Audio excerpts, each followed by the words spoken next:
Hello, કેમ છો બધા? હું છું નરેન્દ્ર પંડ્યા. નરેન્દ્ર પંડ્યાના રસોડામાં આપ સર્વનું દિલથી હાર્દિક સ્વાગત છે. હવે આપણા અયોધ્યાની અંદર ભગવાન શ્રી રામચંદ્રજી પધારી રહ્યા છે. આવતીકાલે 22 તારીખે એમનું આપણે ખૂબ જ સારી રીતે એમનું સ્વાગત કરીશું અને આપણે ઘરે જેમ દીપાવલીના દિવસે દીવા પ્રગટાવીએ છીએ અને પૂજા અર્ચના કરીએ છીએ, એ જ રીતે આવતીકાલે મારી નમ્ર વિનંતી છે, તમે પણ તમારા ઘરને સજાવજો.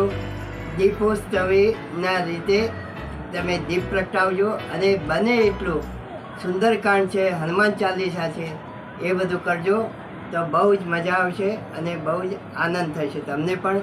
અને ભારતના સનાતન ધર્મ પ્રમાણે આપણે આ કાર્ય કરવું જોઈએ. તો આજે હું તમારા માટે એક નવી રેસીપી લઈને આવું છું. અત્યાર સુધી તો તમે અડદિયા પાક છે, મેથીના લાડુ છે, એ બધું ખાધું હોય છે, વસાણા પાક, બરાબર ને? તો આજે હું એક નવી રેસીપી લાવ્યો છું. એ તદ્દન યુનિક અને ઝટપટ થાય એવી છે. હું ગયા અઠવાડિયે જેસલમેર રાજસ્થાન બાજુ ફરવા ગયો હતો અને ત્યાં ટેન્ટમાં રહેતા હતા. એ વખતે 8 ડિગ્રી ટેમ્પરેચર હતું અને એટલી બધી ઠંડી હતી કે જે ના પૂછો વાત. તમારા અડદિયા લાડુ કે મેથીના લાડુ કોઈ જ કામમાં ત્યાં આગળ ના આવી શકે. તો ત્યાં આગળ અમને જમવામાં આપ્યું હતું, એક મસ્ત રેસીપી આપી હતી. એનાથી તમે એક લાડુ ખાઓ ને તો તમારી ઠંડી ગમે તેટલી હોય તો તમારી ઠંડી ઉડી જાય, બરાબર? તો એ હું રેસીપી લઈને આવ્યો છું આજે. ક્યાંથી લાવ્યો છું? છેક જેસલમેરથી. અને ટેન્ટમાં અમે રહેતા હતા ત્યારે સવારના પરમાં અમને ચાના સાથે એ લાડુ પણ આપ્યો હતો. તો એની રેસીપી મેં ત્યાં આગળ પૂછી લીધું, ભાઈ કઈ રીતે બનાવ્યો, શું છે શું નથી. તો એ રેસીપી હું આજે તમને બતાવું છું. તો હવે આપણે જોઈ લઈશું રેસીપીની પ્રોસિજર, એમાં શું શું જોઈએ અને શું શું કઈ રીતે બનાવવાની. આમાં કોઈ ગેસનો ઉપયોગ કરવાનો નથી અને ફક્ત 10 જ મિનિટમાં તૈયાર થઈ જાય એવી આ રેસીપી છે. જેનું નામ છે, કહી દઉં હવે તમને, એનું નામ છે ખજૂરના લાડુ. ખજૂરના લાડુ. એમાં શું શું સામગ્રીઓ બધી આવે છે એ પણ હું તમને રેસીપીમાં બતાવીશ. તો આપણે આ રામ ભગવાનના આશીર્વાદથી આપણું નરેન્દ્રભાઈનું રસોડું અને મારી અને તમારી બધાની તંદુરસ્તી સચવાય અને ભારત વર્ષ આગળ વધે અને ભારતના દરેક વ્યક્તિઓ પ્રગતિમય થાય એવી હું પ્રાર્થના કરું છું. બીજા છે આપણે હનુમાન દાદા. મેં તો અત્યારથી તૈયારી કરી દીધી છે. જય શ્રી રામ.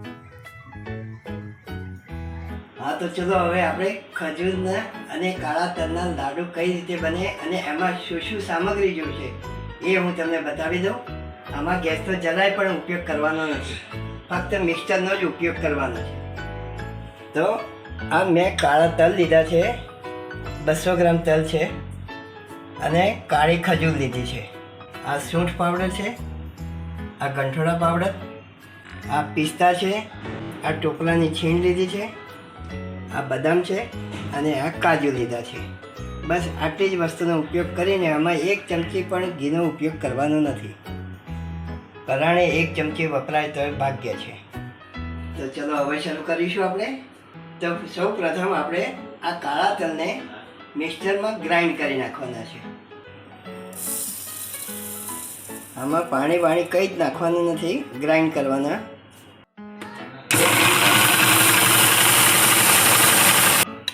જુઓ, આ ગ્રાઇન્ડ થઈ ગયું છે.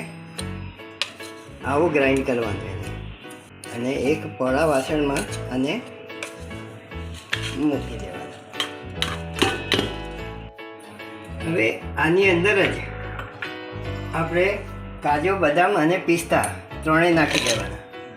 એનો પણ ગ્રાઇન્ડ કરી નાખવાનું છે. એને પણ ગ્રાઇન્ડ કરીને જુઓ, આવો પાવડર બનાવી દેવાનો. ટોપરાની છીણ નાખવાની છે.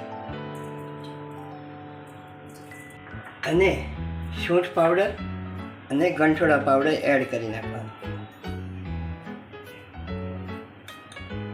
અને હવે જે રહ્યું આપણે ખજૂરને પણ એક વખત ગ્રાઇન્ડ કરી નાખીએ. આવી કાળી ખજૂર લેવાની. એ એકદમ પોચી હોય છે અને સ્વાદમાં અને ગુણકારિક છે. આવી ખજૂર તૈયાર થઈ જશે. બરાબર.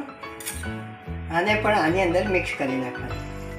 આમાં નહીં ખાંડ, નહીં ગોળ કે નહીં કોઈ ચાસણીના ઉપયોગ વગર આપણે આ રેસીપી બનાવીએ છીએ.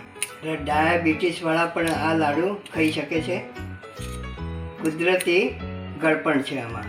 હવે આ બધી વસ્તુને મિક્સ કરી નાખવાની છે.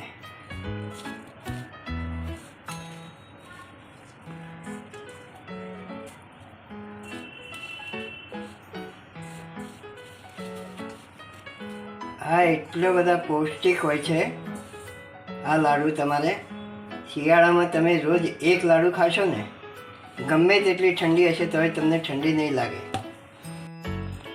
જુઓ, આવો બાઇન્ડિંગ થવું જોઈએ. આમાં નથી એક ચમચી ઘી નાખ્યું કે નથી પાણી નાખ્યું, નથી ગેસનો વપરાશ થયો. તમને એમ થતું હશે કે આ કાળા તલનું કેમ બનાવ્યું, સફેદ તલનું કેમ નથી બનાવ્યું? તો કાળા તલમાં વિટામિન્સ ભરપૂર હોય છે.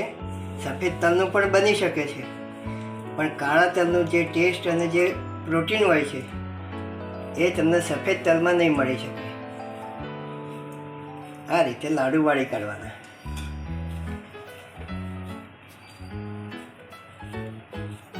નેચરલ ગળપણ એટલે નથી ખાંડ, નથી ગોળ કે નથી ચાસણી. એટલે ડાયાબિટીસવાળા પણ આરામથી ખાઈ શકે છે. છે તમે એ રોજ એક ગોળ આ લાડુ ખાશો, તમારી ઠંડી દૂર.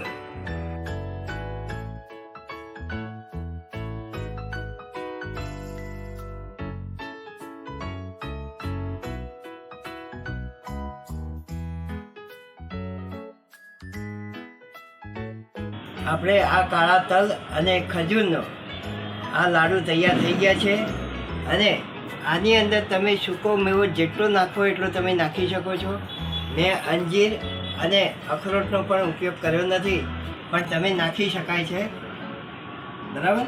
અને આમાં ઘીનો જરાય ઉપયોગ કરવાનો નથી. અને બહુ પૌષ્ટિક અને બહુ શરીરને તંદુરસ્તી આપે એવું આ લાડુ છે. તો તમે પણ અચૂક બનાવજો અને તમારા બાળકોને પણ ભાવશે એની હું ખાતરી આપું છું.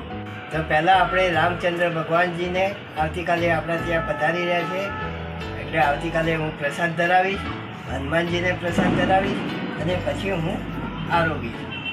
બરાબર. મારી ચેનલને તો શું કરવાનું હોય છે તમારે ખબર છે ને. હવે રામ ભગવાનની સાક્ષીમાં તમારે આવતીકાલે આ મારી ચેનલને લાઈક, શેર અને સબસ્ક્રાઈબ કરવાનું. બરાબર. હર મહાદેવ. જય શ્રી રામ.